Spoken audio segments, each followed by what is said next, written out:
the first 10 meetings, if not even 15 to 20 meetings, is only practice. It's only practice because you need to see what are the recurring objection points. Because if you can't answer them crisp and short, they're going to shut down the dialogue. I never present with a pitch deck because I assume they have read the pitch deck. The pitch deck is only a teaser. Actually approaching a VC like they also have to sell you and not you selling them. It changes the entire dynamic, and you need to change the power dynamic.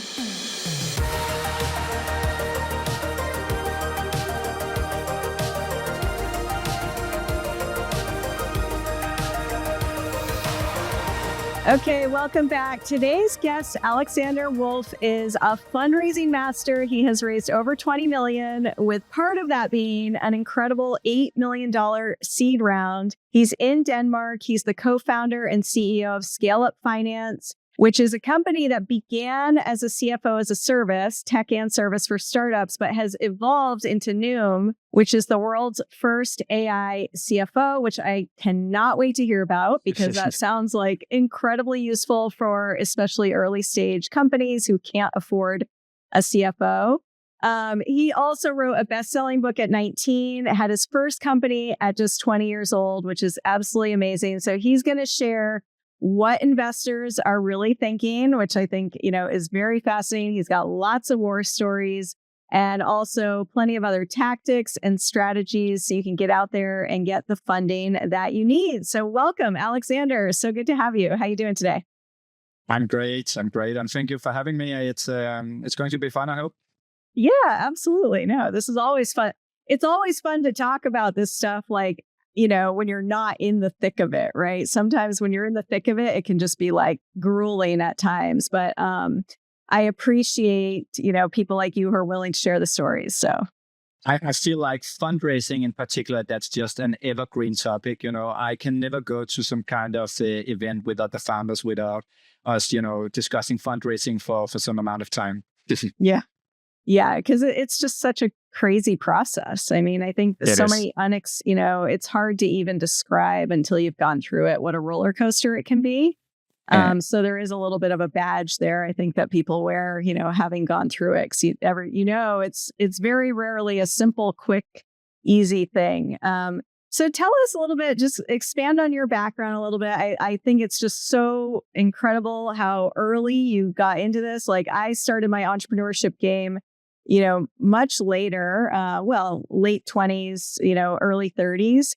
But, how did you know right out of the gate at 20 years old that you were ready to start a company and you went for it and it was successful? I think a lot of people start companies at 20, but they're not as successful as you were. So yeah, share a little insight there.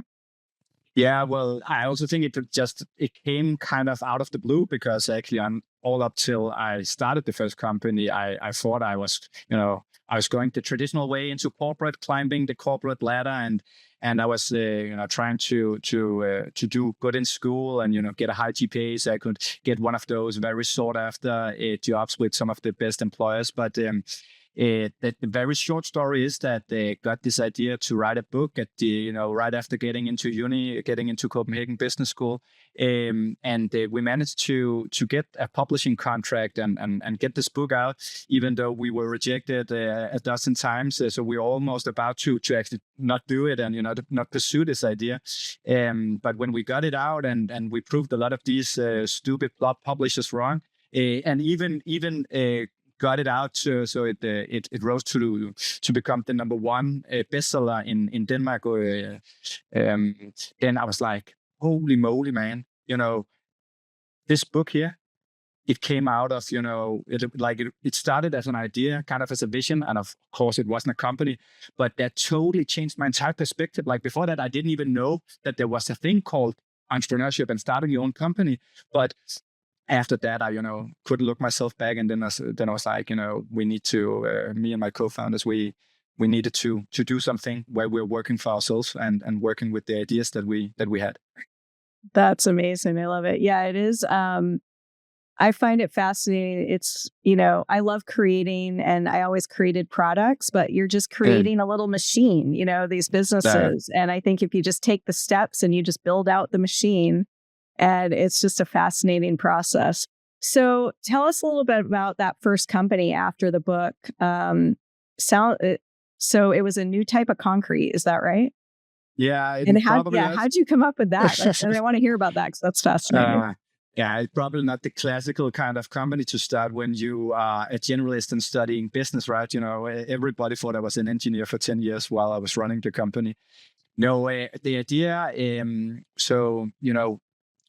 I teamed up with two other guys that I was studying with at Copenhagen Business School, and we really started thinking about starting a company, and we couldn't really come up with any new great innovative ideas or concepts. Who are we? We're just generalists.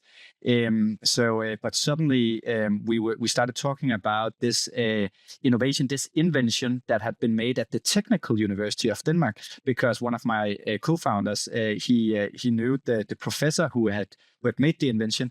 But what had happened after they took out these two patents, they just put them in a drawer. And like this thing, it happens at all technical universities all around the world, because they have one KPI that's like the number of patents they take out, not how many they commercialize. So I think we were quite naive. And then we were just like, this is something we can and should do. So we contacted the dean, who thought we were crazy for even considering that we should take on. It had been awarded Innovation of the Year, and like the Technical University of Denmark is actually, I think it's up on the top 20 list of technical universities in the world. But they didn't really have any other alternatives, and then we did prepare quite a lot with the proposal we sent over. Then we managed to convince a VC to back it, and then boom, 9 months after, we kind of just got this crazy idea. We got funded, we got the patents, and then all the hard work started. That's amazing. So basically, if you want to start a company, just go to the technical universities and rummage through the patent drawers, right? Okay, so you glazed over, managed to convince a VC. So talk to us about that part of it, because that's a big task right there. What did that look like? Back then it was actually looking very differently to how it looks today, because Zoom and all these kind of virtual meetings, they weren't really invented. So I remember that the only VCs we could pitch back then were Danish ones, and Denmark is not a big country, so there might have been 5, but there was actually a VC located out at the Technical University of Denmark, and they typically have tendency to scoop up the most innovative ideas out there. So we actually got through and got funded by pitching only one VC. And I can tell you that that has definitely not been the case with the companies that I started later on. I remember one round I went through. I was almost about to break and just say, fuck it, man, we are not going to get this round together, until pitch number 100. Oh my God. Then I got the term sheet. Yeah. Oh my God, that's pretty funny, actually. That's crazy. But fundraising is to a large extent persistence. You just need to continue. You need actually the perseverance, like to get through all the no's, because you're going to get most of the no's. Yep. No, it's so true. Yeah, patience and persistence. Yeah, it's just part of the process. It's like, I think you're lucky if you get a no, right? The worst is just hearing nothing. True. Yeah. Wow, that's incredible. So you ran that company for about 10 years, is that right? And then what gave you the idea, or what sparked the next company, the getting into a completely different space? And how was that transition? That's a big transition to go into. Yeah, it was definitely a very difficult decision on one side. I had actually been there for 11 years in my previous company, but we had achieved so much of what we set out to do. We had become a profitable company. And I don't know, I just felt this urge to create something new, to build something new up.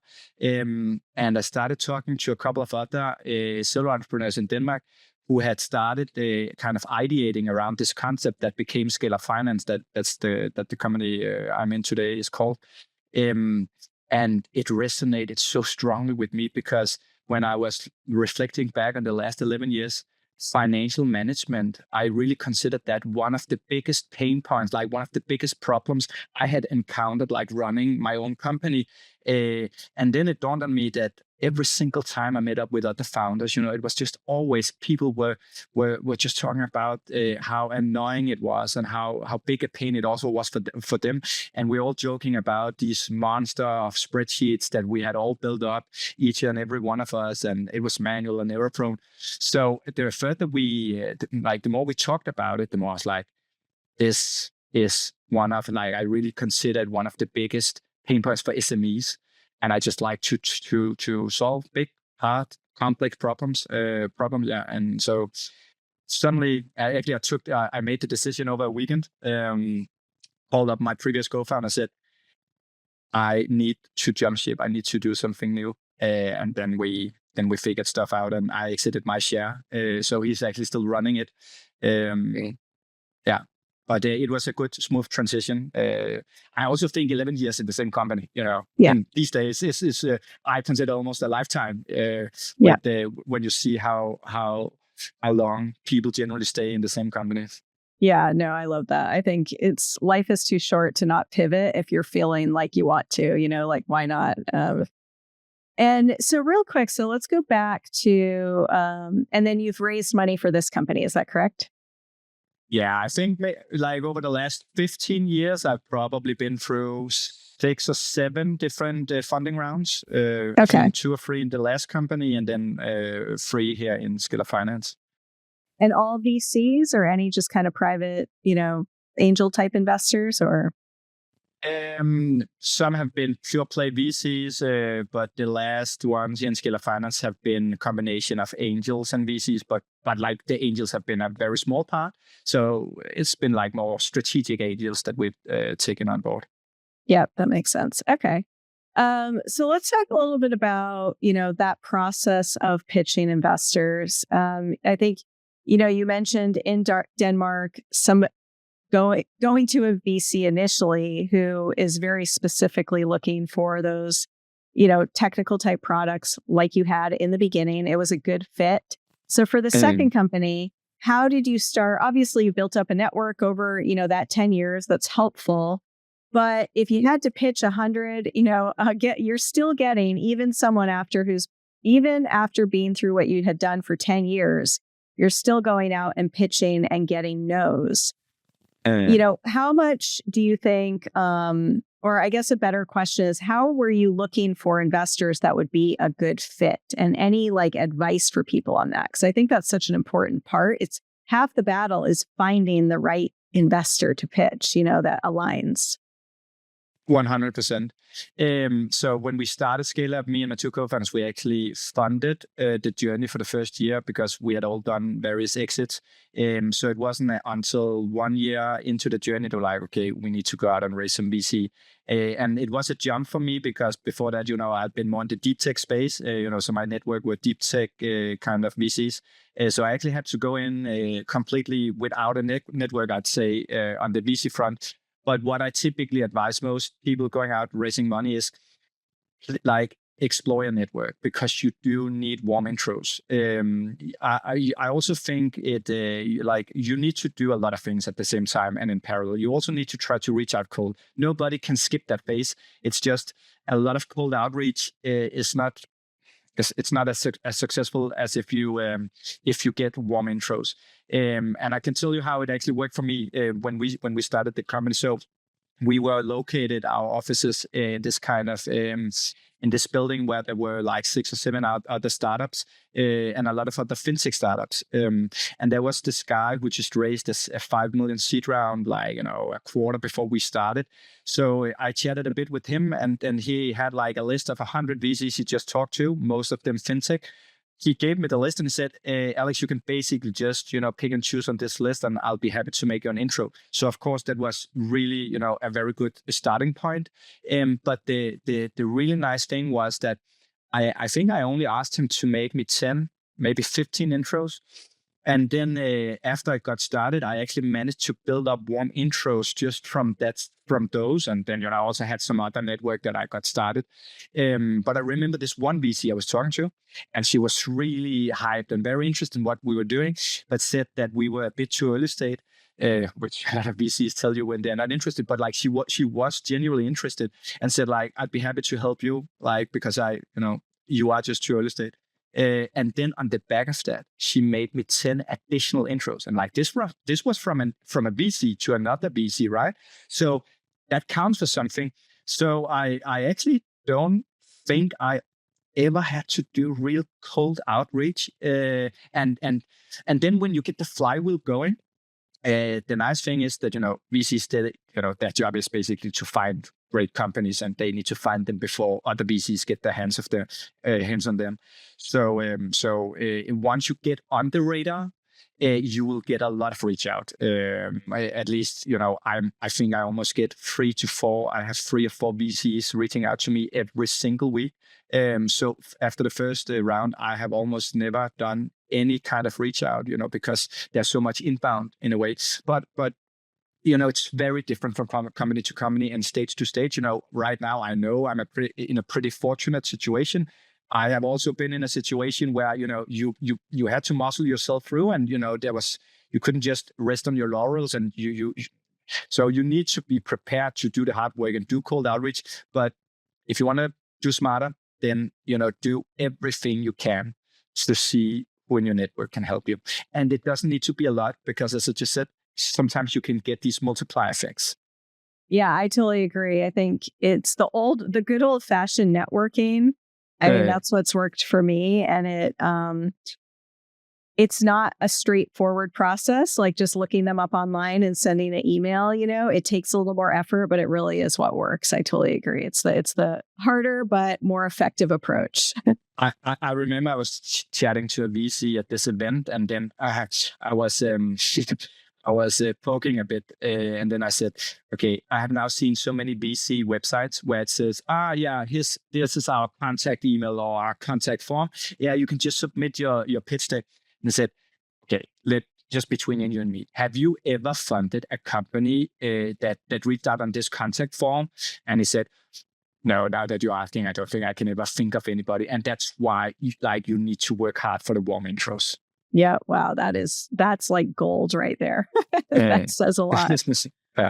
Okay. So when that VC was telling you, and then I want to get into kind of how your company has evolved, because that is really cool. But when they were telling you were too early stage, where were you at? Were you still pre-revenue, or were you just kind of very early revenue? And how did you overcome that? And how did you end up, structuring it so you didn't give away the whole, 60% of the company kind of thing? Yeah, we were at a very interesting point in time, because we had actually just undergone extremely rapid growth. We went from, I think, zero AR, zero revenue to 1 million AR, $1 million AR when we hit month 11. So it went very fast, and that's when we were like, okay, now we need to go out and race around. But when we started Scalar Finance, we have always had a bit of a contrarian view on how to solve this problem with financial management. We wanted to build this. We have called it a strategic financial management platform, but we did a lot of background, like research work, discovery work before we started. We interviewed almost 50 potential clients. We looked a lot at the competitive scene, and we could just see that there had been a few attempts at developing something that, when we looked at their websites, it looked quite similar to the product we had in mind. So we were a bit hacky, and we called up the CEOs and founders of companies that looked to be somewhat similar. And they were very open with everything they had experienced trying to build up that company. And they said it was very difficult to get customers. So anyway, long story short, we approached the market with that tech-enabled approach, tech plus service. So instead of only having our tech platform, we also hired real CFOs. We still have them, called it CFO as a service. So the whole catch-22 that we had kind of identified as a challenge in the market, because basically when you start a company, your software, your product will be relatively immature in the beginning. It will be relatively buggy. And people don't buy that stuff when it comes to financial management. It needs to be accurate. It needs to be good, right? Our thesis basically when we started was, it will take at least probably 3 years before we have such a strong product that we can solve the catch-22 we have just identified from previous from other companies.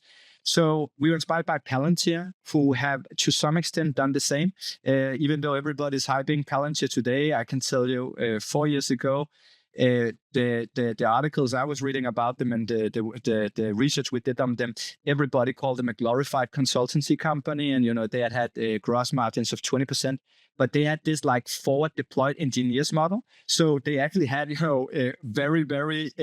very expensive, intelligent engineers, computer scientists that were kind of sitting at the customer side, like solving some of these problems. That then they had their PEs, their product engineers, that were kind of generalizing, building the products that are basically what is hyperscaling for Palantir now. But and we really studied that case, and we just thought there were some very interesting things that we could take to the fintech scene. But that didn't arouse all investors, because people generally don't scale. But we just said, no, but this is the way that you actually penetrate this market, because you can look at all these companies here, and there's been this herd mentality. They've run over a cliff or, over the cliff and died. So even though it won't scale in the short term, it's how you incubate the right tech product. And that's why some of the VCs we were talking to back then, they were very scared of a tech-enabled, tech plus service model. Luckily, you don't need to win 100 out of 100 investors over. You just need to win a few, and that's what we've done and have done ever since. And I have proven, let's just say, a lot of them wrong with our approach. That's awesome. I think that brings up such a good point. Is it really comes down to what's your differentiation, right? And I think what's really hard that I've seen a lot of people struggle with in their pitch decks is communicating that clearly and upfront, because that is the thing that you need to get across. So do you feel like, were you guys able to identify that and articulate it really well in your pitch deck? And any advice for people in their pitch deck on how to, because I think when you're so close to it, it sounds like you guys had a pretty good, a lot of clarity around that, because you very strategically set yourself up, to be differentiated. But any advice on how to position that in your pitch deck to make sure investors get it? Because you only have a few, minimal time to get their attention, and that differentiator is the key piece to get across. Yeah, you are so spot on. Because and we are getting into something about fundraising I really talk a lot about, and that's identifying these key objection points as early as possible, and build them into your pitch. What we did, and what I also tell most people going into fundraising, the first 10 meetings, if not even 15 to 20 meetings, is only practice. It's only practice, because you need to see what are the recurring objection points, what are the recurring questions. Because if you can't answer them crisp and short, they're going to shut down the dialogue. VCs, they have so many calls, they have so many pitch decks that those first 30 minutes they give you, and it's not 30 minutes because, they are probably 2 minutes late or 5 minutes, and then you have the intro and stuff like that. So you might only have 15 minutes to really cover your company, and it's an insanely little amount of time to really cover. So you need to be so crisp. So, and what you're talking about there is, that was our key objection point. That was tech plus service, and I needed to be able to tell them in maximum 15 minutes. So it became quite clear already after meeting number 10 that the thing that would stop this dialogue was if they weren't comfortable with our approach. So I actually built it in, and it was what I started our entire pitch with. And then the way I approached my first 10 minutes was I was hiding it. I was kind of, having it as the very last thing, maybe not even addressing it, right?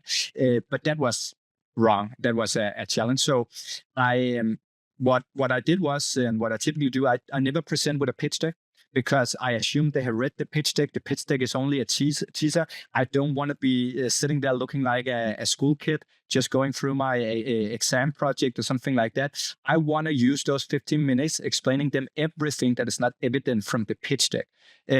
So I actually started a little bit the way I was talking about it here with our unique insights, with our thesis. And I think I took a very contrarian view to my pitch deck. I don't care about all those the advice for how you should build up your pitch deck, and it needs to be following this format.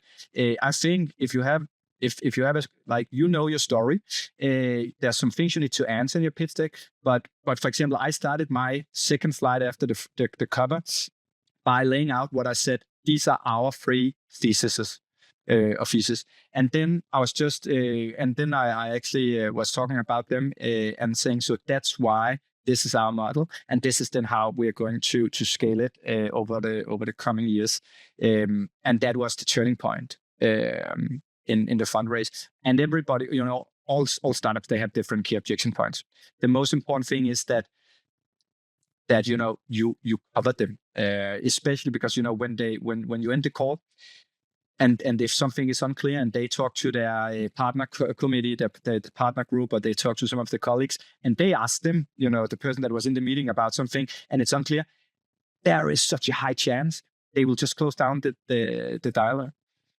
Yeah. If they can't explain it in like 2 seconds, it's like, that's great advice. I love what you're saying about, the pitch deck is just kind of the teaser. They review that ahead of time. And I think your likelihood of keeping them engaged, if it's more you just talking, not walking them through the pitch deck, and you're standing, they're like, oh, this is different. I'm not just being walked through the pitch deck. It's all about standing out a little bit, keeping them engaged, and, succinctly getting those points across. That's all great advice.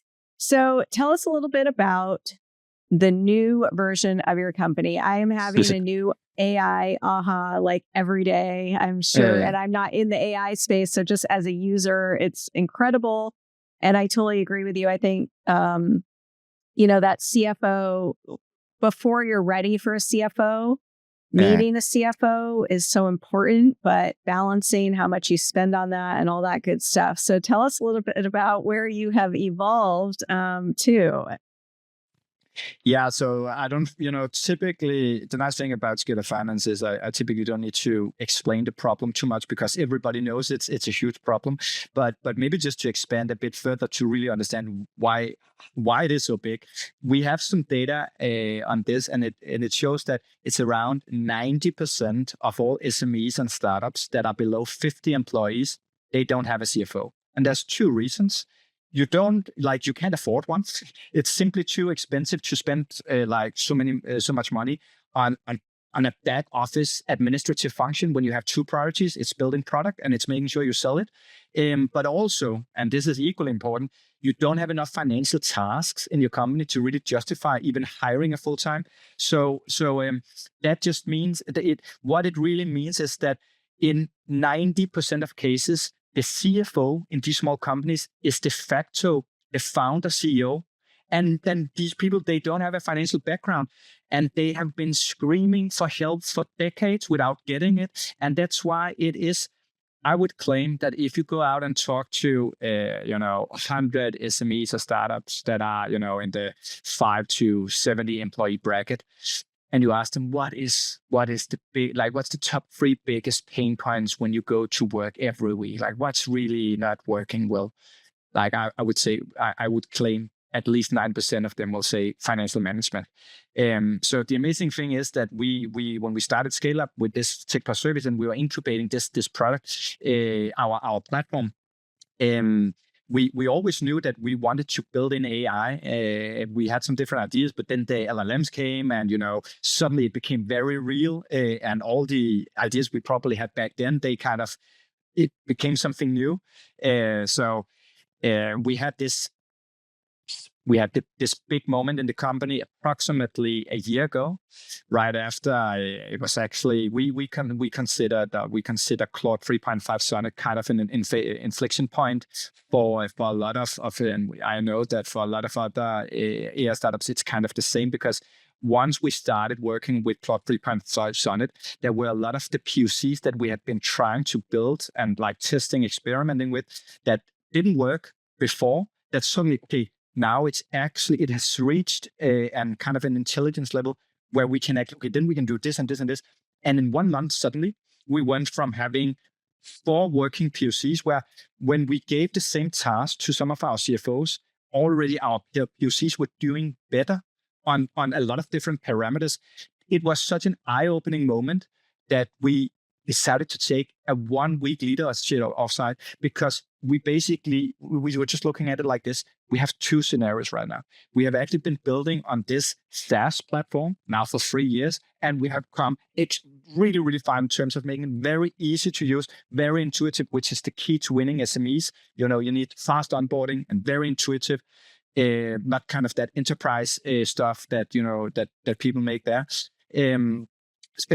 But then so we can take basic that SaaS platform and bolt AI on top. Or we have the other option, and that is to truly go AI first, like a truly agentic system.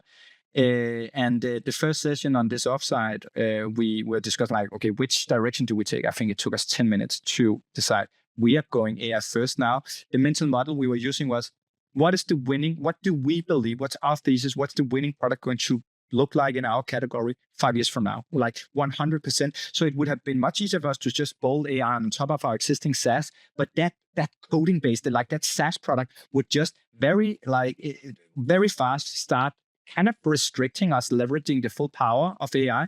So and then after we had gone all in on building kind of we are solving the same problem, and but the technology to get there was suddenly different. Once we had been building that for just 1 or 2 months after making the decision, we're like, holy shit, this is not just a financial management platform.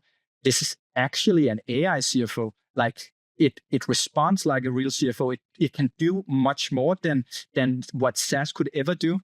And then we decided that we needed a new name because Scalar Finance is very startup-ish, but this is a true SME product. It's not only for restricted to startup.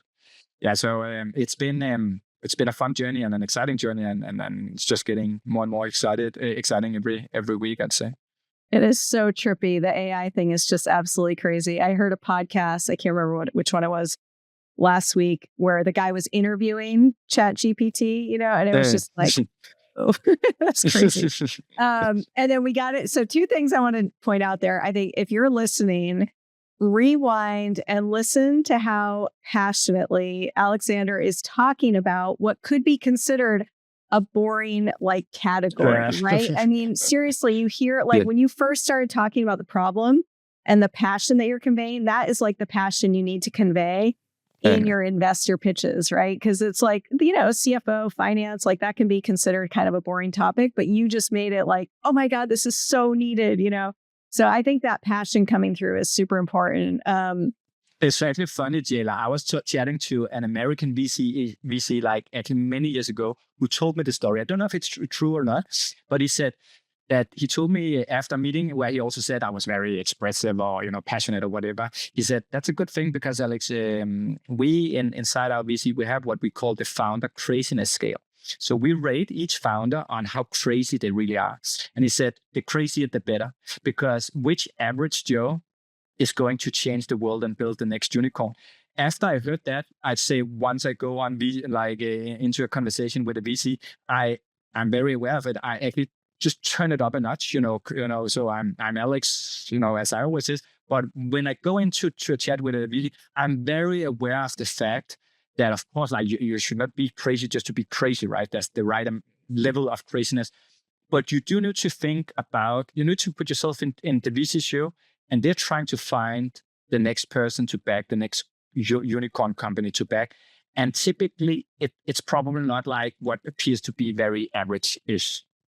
Yep. No, I totally agree. And I think, too, another thing there is it's good to actually record yourself doing that, because sometimes we think we're being so over the top, and it actually doesn't come across. It comes across maybe 50% of how it feels, So practicing that, and not being crazy just to be crazy, but it is important to dial it up a little bit and show your passion. And I think that shows your commitment too, your commitment is there, but that's super interesting. The crazy factor. That's I've never heard it from any other VC. So, but I just found it to be such a funny name for it. Yeah, no, that's amazing. Well, that is so cool. And so what is your goal? Oh, actually, one more thing I was going to say, we got to give Sean Gold, who introduced us, a shout out because I always crack up at, he's like AI for enchiladas. And you're like, Yeah, he AI for is. CFO. But AI for CFO is actually me. So I definitely want to check that out. I think that's just an incredible space. How are you thinking, like, how are you viewing competition in that space right now? Like, I'm just more curious from like a business standpoint, people who are actually in AI, it's moving so quickly. Like, what's your view on, staying differentiated and competition, all that stuff? We haven't really seen anybody else building anything like we're doing right now. So it's interesting. It is very wide space, but it is also very very difficult to build what we are building. It requires a lot of domain expertise to build an AI CFO. It's not like just building some kind of workflow based product or finance. There's a lot of rules and logic that needs to, especially in the evals, like the way you optimize for like make sure that it's actually accurate. You cannot just look at the code. You need to understand finance to actually understand whether or not you are optimizing in the right direction. So we have I think we have an incredible team that has made this possible because we have both the domain expertise in building software and also in understanding finance. And do you mind sharing, is it applicable to kind of any type of company? How is it a monthly fee? What's your pricing? How's all that work? Because I think it's fascinating. One of the big issues with early stage startups is profitability. And you have some of these bigger costs. If those can be covered at a much, lower cost by AI tools or services, companies can be that much closer to kind of that really early stage profitability. So yeah, tell us what that looks like. Yeah, so we're still in private beta, but we're going to open up in 1 or 2 months. So it's going to be extremely exciting because we've been in private beta now for half a year. But we care a lot about making sure that the product works and it's accurate. So that's what we've been doing now in this private beta. But it is like we've created something really really cool. I think you can onboard your AI CFO in 5 minutes. You connect it to a ERP system. You connect it to a bank account. You go through a very short kind of onboarding process with Nume. After that, it simply works. Like it's not like, I don't know, hiring a real CFO. It takes like a quarter before they might be up to speed, and they might be sick and they have a vacation and they can't answer you on the weekend and stuff like that. And then Nume is even like, we have designed Nume to be as proactive as a real CFO. So you can also connect it to your Slack. And then there's a lot of things that Nume will prompt you about, not the other way around. So that's really, really cool. That's where, I have actually, so I've been playing around with my voice of tone of voice setting with Nume. And a couple of weeks ago, I wanted it to be just a bit more humorous. So I told it I had ADHD. I don't actually, but and I said like, so be a bit surprising in your language, and I said use some emojis. And then it one morning it was, what did it write? Oh, I was just like laughing at my desk because it said, so it had done like an analysis of our revenue streams, and then it called one of our revenue streams like it and said, this revenue stream is like a moody teenager, it was something like as fuck, yeah, like just unpredictable as fuck. And then I couldn't, like it made my day. So whatever tone of voice setting you want to use, finance can actually now also be funny, engaging, like something you actually want to engage with. And of course, you can have just like a traditional, more serious professional setting. I have actually not changed the tone of voice back because I prefer this. That's amazing. Oh, I love that. That's fun. Yes. Funny CFOs don't always go hand in hand, right? So that in itself, no. That's awesome. Okay, real quick, let's go back to, strategy with VCs. I think, FOMO, they're looking for patterns. Like, what are some of the like insights you can share on how to navigate approaching VCs and following up? Generally speaking, I think a lot of founders, especially first-time founders, would find a lot of value in actually sitting down, talking to a VC or reading online, whatever, to truly, and I mean truly understand the VC internal process. Because there's so many things that are just like logic written on paper when you understand why they operate as they operate. So like one thing I've been talking quite a lot about is this, I call it herd mentality or pattern recognition. I feel like it's very easy to spot once you have done it many times, talked to many VCs out. They are almost like searching for patterns, successful patterns. So if you don't kind of fit this box of what they think a unicorn looks like, then they're just going to say, hey, this is a no because of X, Y, Z. And that's where kind of analogies and metaphors and, like trying to kind of copy something from, tapping into something they already know. So it doesn't sound so new. And so like, we have never seen that work before. So we don't want to fund it. But it's weird. Like I've been thinking about it many times. Okay, VCs, they're supposed to back new stuff, innovative stuff that have never been done before. And then once they sit with a founder where they think, for example, tick plus service, I lost like 98% of investors just because they didn't like the model. And I was saying, yeah, but what you have seen historically is that 100% of people that have done top tick only, they have failed and they have shut down. So do you want to back this new approach that, by the way, and then the more, for example, actually talking about Palantir and make, talking about that industry, why it works there and why it also works for us. That's a good example of how you can try to fit yourself into a box, break out of that pattern recognition or break through it in a way. And like the pattern recognition or whatever we call it is as much in terms of social proof, which is why it's so important that you get something committed very early on.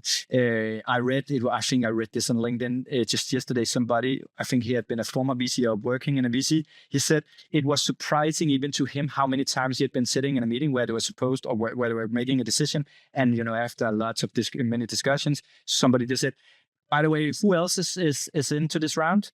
And then, if it was a good name, maybe that, then, okay, we're all in. But if there was nobody in, okay, they are not in. And angels in particular, like it's much easier to get some, like, of course, it's not big tickets, but just to get somebody, so you don't say, I don't have anything committed, but no, I have like XYZ angel committed. That makes it much easier for the next, or the first VC, for example, to say yes.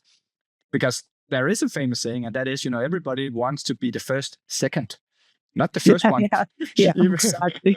Yeah. So, it's all about getting that first term sheet, and I feel like once you get the first term sheet, it's almost like cruising over the finish line. So you need to fight and fight and fight for the first term sheet, because it's like you really need to turn that switch on from a no to yes, and it can be difficult if you don't have anything committed. Yeah, and I think the likelihood of getting that first commitment from a warm connection is so much higher, right? It's like 100%. But yeah, I totally agree. And I think after that, I think there is some psychology there where once, people know one person's in, it's like, oh, well, okay, they're going to fill out the round. Do I want to not, the fear of loss, can be leveraged a little bit more because that is real. They're just like, well, I don't want, okay, I think this is, we do want to get into this. So yeah, I think that's totally agree there. Amazing. Well, you are a wealth of knowledge. Anything else you want to share? Early stage founders, they're out there trying to raise, funding. Any advice or like just must do, tactical or mindset type advice you have? The first thing that pops to mind is actually mostly a mindset thing, but it does have a very real impact in conversations. And that is to read. And, it's very easy for me to say today compared to when I did my first round 15 years ago, because a lot of it comes with experience. But what I'm talking about is actually approaching a VC like they also have to sell you. and not you selling them, it changes the entire dynamic. And you need to change the power dynamic in a sense, because you need to almost think, okay, I'm now, even though you're not a serial entrepreneur, you're not raised multiple rounds. If that's the case, think like that person. And that person who have done that comes in much more confident in the room and actually is like, why should I choose you? So like good practical example of how you can do it is when most VC conversations, the first 30 minutes, it typically starts with the VC giving you like a 3-4 minute breakdown of the fund. I have a rule, and that is I never let them off the hook before I take over. And I think many founders, they're just waiting. Okay, now it's my turn. I need to sell them. Sure. No. I'm like, okay, thanks for that presentation. And then I have 10 new questions. And, even sometimes I've tried that they have actually answered most of the questions on my list. And I'm like, then I just invent new questions because I want to be looking like I'm as much kind of, the signaling you're doing there is, I'm also talking to a lot of other funds. I have a lot of traction. You're not the only VC fund. So when I talk about this mindset, it's because it does so much signaling value in the entire mindset and how you approach it. Whatever you say, whatever you do, you're just signaling, I'm not desperate. I'm actually the one choosing here. Like I have many term sheets, or I'm going to get many term sheets. And it is, I would say, it's probably one of the most impactful things you can do in a fundraise. Seriously think about, I'm choosing somebody for my cap table. I should care about who I take in. And the first time you kind of try to apply this in a meeting, you get, you do it to some extent, but the more you get it, like the more you actually feel it, even though of course, fundraising is tough and you are the one that typically gets 99 no's before you get a yes. But this is what you just need to continue until it suddenly feels natural that, and then you can have a kind of a level conversation. You don't feel like they are here and you are here. You go in and you're like, no, this is how it is. And you are going to be lucky if I allow you to invest in my company. Love that. Yeah. It's crazy because I think that mindset of going into it, there is tons of money out there and there's people with money who need my idea, and where there's a will, there's a way, and then approaching it like that. And I would think the likelihood of them being engaged when you start talking is going to be a lot higher if they've been, had to be engaged up front answering your questions. That's amazing advice. Love that. Well, thank you so much. This is so fun. I think I told you I was with a friend over the weekend who just came from Copenhagen, and I'm dying to go there and eat all the amazing food and check it out. So sounds like such a great area that you're in, and congrats on all the success. And we'll put the link. So you're pretty active on LinkedIn. If people wanted to reach out to you or connect, is that the best place or what? I think LinkedIn. Feel free to reach out. Yeah, I'm there. Amazing. Yeah, and we'll put the link to your CFO company, Nume, down below as well. And thank you so much. What a great experience, and for sharing you had so much good advice there. So love it. Congrats on all the success. Thank you so much, Jayla. It was a pleasure. And thanks for having me on. Thank you. Okay, we'll talk to you soon.